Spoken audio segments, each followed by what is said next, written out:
Shalom, nous allons le daf, même si dans Masechet Eruvin, nous reprenons la fin du daf, Mevavot Bet, et là, Mehaditnan. On a vu des klalim, comme qui on tient la lacha, entre Rabbi Meir, Rabbi Yossé, Rabbi Yehuda, tous ces tanaïm là. On avait un avis dans la Gemara qui disait que tout cela n'existe pas, c'est-à-dire qu'il n'y a pas ce genre de règles. Et la Gemara essaye, on a essayé une première fois, mais ça a échoué, va essayer pendant une bonne partie du daf d'aujourd'hui de trouver une source à cette réfutation. Pourquoi? Selon ce rave-là, on ne tient pas ces klalim. Et là, mais hadithnan, peut-être de cette Mishnah-là. Donc à chaque fois, ça va être au départ des exemples où on voit qu'on ne tient pas la halacha comme ces règles-là. À chaque fois, on donnera la même réponse, c'est-à-dire que finalement, c'est pas parce qu'on l'a précisé que ça marche pas que c'est la règle, c'est peut-être justement une exception à la règle. Et après, on va avoir des exemples où justement, on a enseigné que la halacha était en fonction justement de nos règles, c'est-à-dire comme Rabbi aussi et ce genre de choses. Et du coup, c'est une manière de dire que si c'était une règle, il n'y aurait pas besoin de le répéter à chaque fois.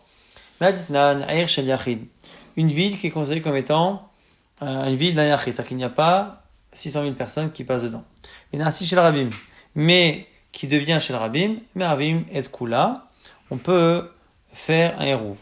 Chez le Rabim, si à la base c'était une ville ou avec un tzibour, et c'est devenu une ville où il y a moins de monde, et donc du coup c'est Shel Yachid, là dans ce cas-là, En Mervin Kula, on ne pourra pas faire un rouf pour y porter, et là, Imken Oser Chutzala, Ka'er Chadasha chez Yehuda, sauf si on fait à l'extérieur une petite ville, comme la ville de Chadasha, chez Eshbach Hamshim Dayorin, dans laquelle il y avait 50 habitants. Ça c'est du vrai Rabbi Yehuda. Rabbi Shimon, par contre, n'est pas d'accord. Rabbi Shimon Omer, Shalosh Chatzerot, Shel Batim. Selon lui, il suffit de faire 3 cours, et dans lesquels il y a à chaque fois 2 maisons. En tout cas, à chaque fois, dans toutes ces marlocotes-là, on va pas tellement s'intéresser au sujet rapporté, mais simplement au principe. C'est-à-dire qu'Amar, Rahma, Baroua et Amarav, on a dit Alakha Rabbi Shimon. Alakha comme Rabbi Shimon, alors que nous on a dit qu'entre Rabbi Shimon et Rabbi Yehuda, c'est comme Rabbi Yehuda. Ouman Paligale, et qui est pas d'accord avec lui, c'est Rabbi Yehuda. Et Amar, Rabbi Yehuda, Rabbi Shimon, Alakha Rabbi Yehuda, et selon les klalim, effectivement, on a dit que c'est Alakha comme Rabbi Yehuda. Donc tu vois bien que ce klal est faux. La Gemara dit non, c'est pas une kushia, mais une kushia d'ilma achanami, là aussi.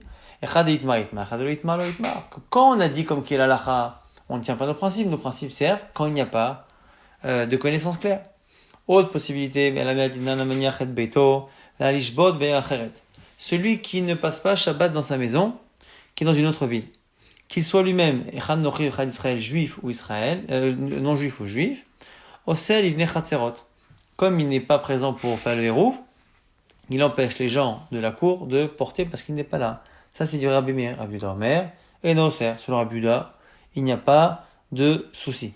Rabbi Yossé Omer, Nochi Oser, Israël et Noser. Rabbi Yossé fait une distinction. Si c'est un goy, ça pose un problème. Si c'est un juif, non. Israël, lavo Béchal, parce que le juif ne reviendra pas pendant Shabbat, donc il ne compte pas. Rabbi Shimon Omer, a fait le minyachet beto, valach lishbot et tsel bito, botair et Noser.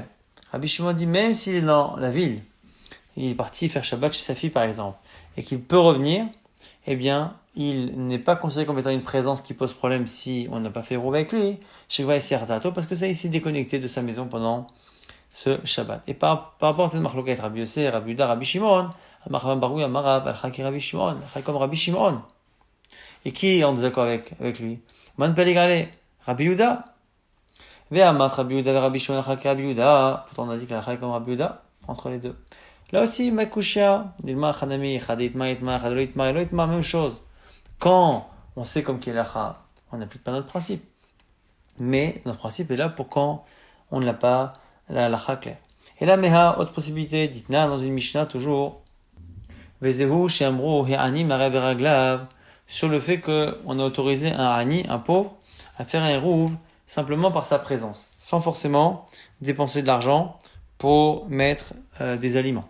Là-dessus, Rabbi Meir Omer Anu, En Anu Elahani. Selon Rabbi Meir, ça ne fonctionne que pour un pauvre. Quelqu'un qui a les moyens n'aurait pas le droit de faire ce hérouv-là. Rabbi Yehuda Omer, Echad Ani ve'Echad Ashir. Un pauvre en riche, c'est pareil.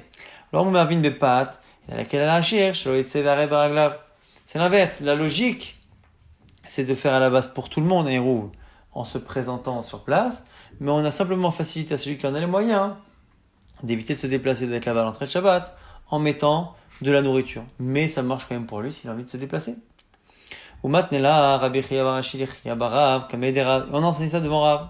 Echadani vechadashir, malerav, seimba, nami, alakha ki Rabbi Yehuda. Et Rav a rajouté quand il a entendu cette alakha, il faut conclure. Et terminer et dire que l'alakha est comme Rabbi Yehuda.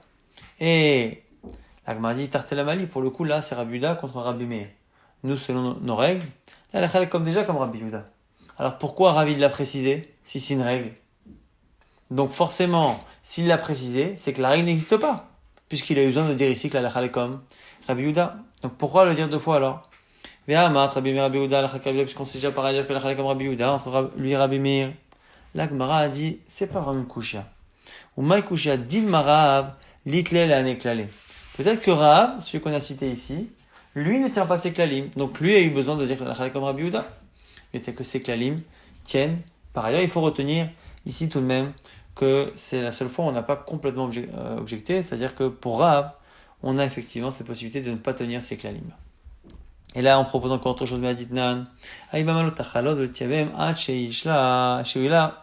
une femme qui perd son mari sans lui donner d'enfant, elle doit probablement se marier avec un des frères pour faire yiboum. Mais on doit attendre que 3 mois passent après le décès, de peur que finalement elle soit enceinte sans le savoir de son mari, et à ce moment-là il n'y a pas de misade de hiboum, et à ce moment-là le beau-frère est interdit minatora, donc elle a juste attendre 3 mois. De manière générale, toutes les femmes qui perdent leur mari ou même qui divorcent ne se marieront pas, ni la choupa, ni même les kiddushin, sauf si elles attendent 3 mois, de peur encore une fois qu'elles soient enceintes du premier, qu'on ne sache pas après l'enfant de qui il est. Que avec le premier mari, elles aient une relation ou pas, qu'elles soient veuves ou divorcées, qu'elles étaient simplement passées par les kiddushin ou qu'elles soient passées également par la choupa, ça c'est pareil. Et on nous dit Rabbi Yehuda, Omer, Nesuot, It Arsu. Lui dit non. Rabbi Yehuda dit non. Tant que les deux mariages ne sont pas consommés, il n'y a pas vraiment de risque. Si avec le premier Nesuot, elle est passée sous la choupa, il y a probablement une relation. Donc là, effectivement, le deuxième pourra faire que des kiddushin, comme mettre la bague au doigt. C'est sorte à ce qu'il n'y ait pas de doute pour l'enfant. Si avec le premier, il n'y avait que les kiddushin, que la bague et pas la choupa, alors au saute, à ce moment-là, avec le deuxième, elle pourra même, Idnaseo, se marier complètement. Chutz Maroussa Beyouda, exception faite à la Haroussa en Yehuda, parce qu'en Yehuda, on laissait entre les kiddushin et les nisuin qui normalement duraient 1 an, eh bien, entre ces deux périodes-là, on laissait le khatan et la kala seuls, et donc en général, il pouvait se passer quelque chose, mais venez chez les Bogazba parce qu'ils sont familiers, et que du coup, ça s'appelle pas une Haroussa, dont on est sûr qu'il ne s'est pas passé quelque chose. Rabbi Yosef Omer Kolanashim mitarsu, chos min almana mina ibul. Lui dit Rabbi aussi que toutes les femmes pourront faire au moins les kiddushin, que les kiddushin, sauf la almana, parce que l'almana, elle doit respecter le deuil, la veuve de son mari. La Amrinan, Rabbi Lazar, Lo'al lebe midrasha. Un jour, Rabbi Lazar n'est pas parti au Beth Midrash. Shkechel Rabbi Yassi, Davakaim, il avait Rabbi Yassi devant. Amalé dit, Maï Amour be midrasha, qu'est-ce qu'on a enseigné aujourd'hui au Beth Midrash? Amalé lui a dit, Achem Rabbi Chanan, Alachak Rabbi Yossi. Là, Alachak est comme Rabbi Yossi. Et donc là aussi, selon nos règles, on n'a pas besoin de le dire. Mikla, Dechida'a, Pali, allez. Alors Rabbi Chanan lui dit, c'est-à-dire qu'il y a un Yachid qui est pas d'accord avec lui. Il dit, In. Ve'atanya, la preuve. Aresh Aïta Redoufa, Liler, Levetavia. Si une femme a l'habitude d'aller chez son père. Oshaitala Ka'asim Ba'ala, ou qu'elle est fâchée avec son mari. Oshaita Ba'ala Zaken, ou que son mari est trop vieux pour avoir des enfants. Ocholé ou malade. Oshaita Yichola, Akara, ou qu'elle est malade, ou a priori réputée stérile. Zekena, trop vieille. Ktana, trop jeune, Ailonite, qui ne peut pas avoir d'enfant. Shinari ou Liled, ou n'importe quelle autre chose qui fait qu'elle ne peut pas enfanter. Oshaya Ba'ala Chavou, je me vais assurer que son mari est en prison. M'appelait la mitad Ba'ala, ou une femme qui a fait une fausse couche après la mort de son mari, et donc on sait que maintenant elle ne peut pas être enceinte de lui. Kulan tzrichin lemtin shosha chodashim. Toutes ces femmes-là doivent attendre 3 mois. Dit vrai Rabbi Meir, donc ça nous apprend ici que le Tanakama qu'on avait vu précédemment, c'était Rabbi Meir, et Rabbi Yosef Mati, et Rabbi Yosef autorise à faire les kiddushin seulement, tout de suite. Donc on voit que Rabbi Yosef était en opposition avec Rabbi Meir, et c'est ça le Yachid, et on a quand même eu besoin de dire que la halakha est comme Rabbi Yosef, alors que selon nos klalim on sait déjà. La Mali, pourquoi le dire? Amar, tu m'as déjà dit, Rabbi Yosef, la halakha Rabbi Yosef. Là, Gmadi Omar Kushia, c'est pas une Kushia. Dilma la pouké mais de Rav Nachman Bar Shmuel. Peut-être que c'est pour exclure la vie de Rav Nachman Bar Shmuel. Pourquoi? Il y a Amar qui dit que la Chak Rabbi Meir Bexorotav. Que lorsque Rabbi Meir donne son avis par rapport à des xérot de Chachamim, des interdictions que Chachamim ont mis, des barrières, eh bien la halakha est toujours comme Rabbi Meir. Donc c'est pour ça qu'on a eu besoin de dire que même ici, on continue d'appliquer le principe que la halakha est comme Rabbi Yosef. Alors on essaie encore une fois d'avoir une preuve que c'est que la ligne n'existe pas. Et là, mais à détailler dans une braïta, olchim liaret shel nochim, l'okrim en be'ema vavadi, on a le droit d'aller dans les marchés que font les non-juifs pendant leur fête pour acheter là-bas des animaux, des employés, batim sadot ou kramim, des maisons, des champs ou des vignes. Le côté, vous m'allez barkaot shelaim, on a même le droit d'écrire et d'aller après dans leurs tribunaux pour récupérer les choses. Nesheu kematzil miyadan. Parce que c'est une mitzvah de récupérer là ces terres ou ces animaux chez les non-juifs. Oui, mais il y a Kohen, ici les Kohen, un Kohen ne peut pas se rendre impur. Les Chachamim ont créé une impureté d'Erabanan pour tout endroit qui est en dehors d'Eretz Israël.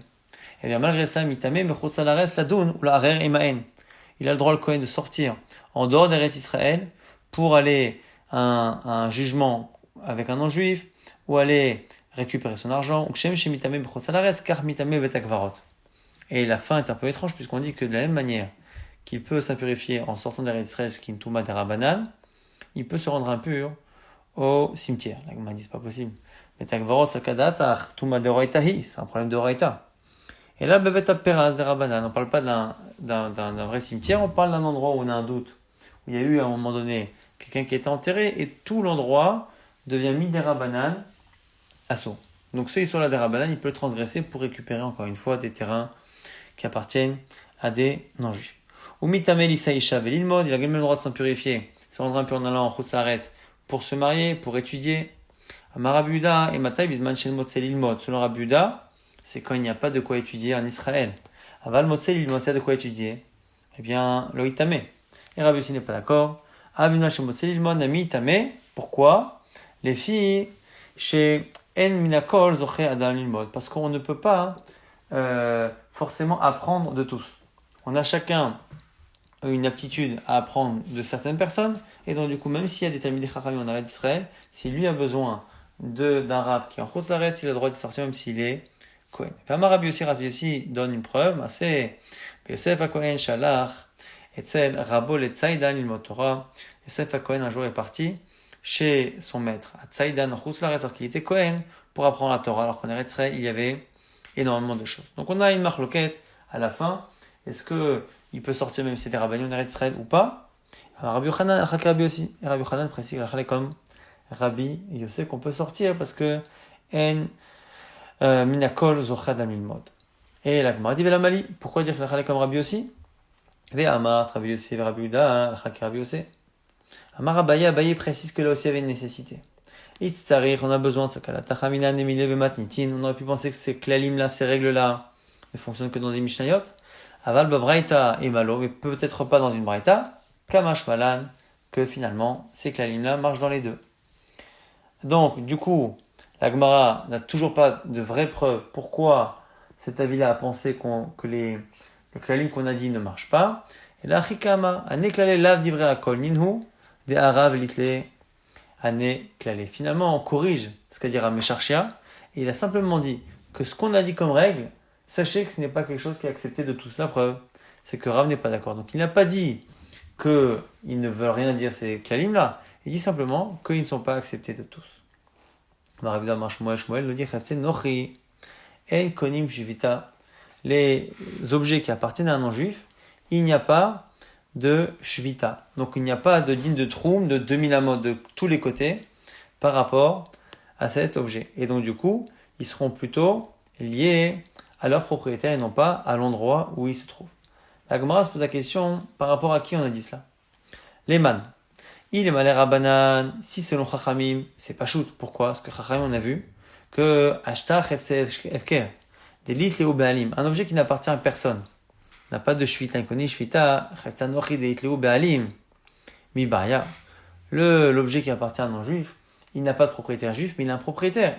Et c'est a priori ce propriétaire-là qui devra encore plus faire en sorte qu'il n'ait pas de troum en lui-même, l'objet. Et là, Aliba de Rabbi Yochanan ben Nouri. Alors peut-être que le chidouche, il est pour Rabbi Yochanan ben Nouri. Mais Kamash Malan, et Madame Rabbi Yochanan ben Nouri, Konim Shvita Anemile, Chavtsev Kadeit Leobalim, t'aurais pu penser qu'un objet a un troum à lui-même. Eh bien, parce que il n'a pas de propriétaire, mais si son propriétaire est un non-juif, peut-être qu'il y en aurait, eh bien, Aval Chavtsev Nachim Deit Leobalim, lo, et c'est pour ça qu'on a eu besoin de dire finalement que il n'y a pas de shvita pour les Chavtsev Nachim. L'agma object, métivé. Rabbi Shimon ben Elazar omer, Ashoel klimina nochrim, celui qui emprunte un objet à un non-juif.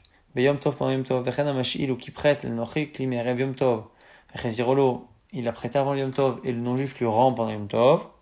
Kelim vaotzarot, sheshavtu betoch atrum, yesh lehem apaim mama, lechol ruach, ou les kelim qui étaient efker, eh bien, yesh lehem apaim mama, lechol ruach, ils ont Alpaïmama, de part et d'autre. On précise que Venochi Shevi l'opérot du Chutz la Troum, si un non-juif lui a apporté des fruits depuis l'extérieur du Troum, Arezelo Izizemim Koman. Il ne pourra pas les bouger ses fruits. Yama Bishlama Kazara Biochanan Ben Nouri Chaptene Nochi Konim Shvita. Si on pense que selon Biochanan Ben Nouri, eh bien, les biens d'un non-juif ont une Shvita. Hamani, la Braïta qu'on vient de citer, c'est Rabbi Yochanan Ben Nouri. Et là, Yamat Kasava, Rabbi Yochanan ben Nouri, Chefsa Nochim Konim Shvita. Si tu dis que même lui dit qu'il n'y a pas de Shvita, Hamani, lo Rabbi Yochanan ben Nouri, velo Karabanan, cette Braïta, qui a l'air de tenir comme Rabbi Yochanan ben Nouri, et qui par ailleurs dit qu'il y a une Shvita, eh bien, on a du mal à comprendre comme qui ça peut être. La Gemara dit Lola, Kasava Rabbi Yochanan ben Nouri, Chefsa Nochim Konim Shvita. Tu as raison, Rabbi Yochanan ben Nouri pense qu'il y a une Shvita pour les biens qui appartiennent à un non-juif. Ou Shmuel, ce qu'il a dit, qu'il n'y a pas de shvita pour les objets d'un non-juif, eh bien, il a dit selon Chachamim.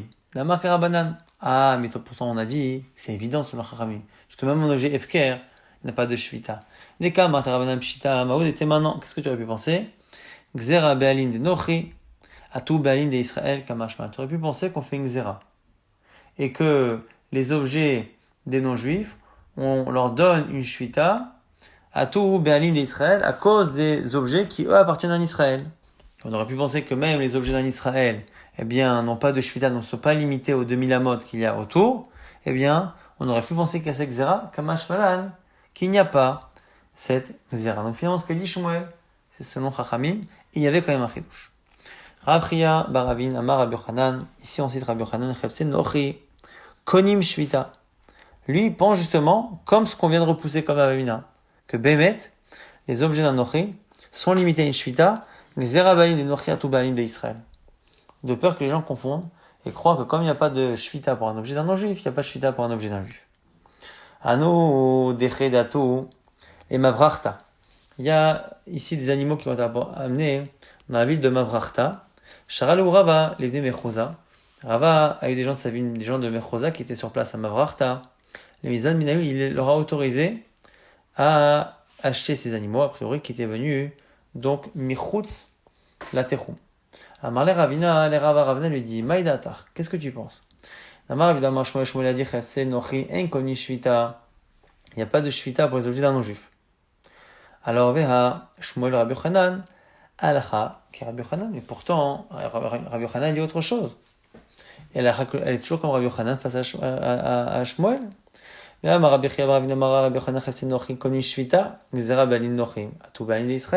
était mahmir. Donc du coup, il devrait y avoir une interdiction de les transporter. Les gens de Mechosa qui voudraient revenir à Mechosa, ils ont une possibilité de transporter leurs objets depuis Mavrachta à Mechosa, mais pas cet objet-là parce que lui-même il a une shvita. Adar Amar Rava finalement a changé d'avis, a dit Liznamnu livnei Mevrachta. Il a demandé à ce que ces animaux-là ne soient vendus qu'aux gens de la ville en question de Mavrachta. Pourquoi des coups là Mavrachta l'a dit Doukarba Modamia. Parce qu'effectivement, tout Mavrachta a un din de Arba Amos qui avait des mechitzot, et donc il n'y a aucun problème ici de acheter et transporter, mais par contre, pour les Bnei Mechosa, interdiction de le rapporter à la maison.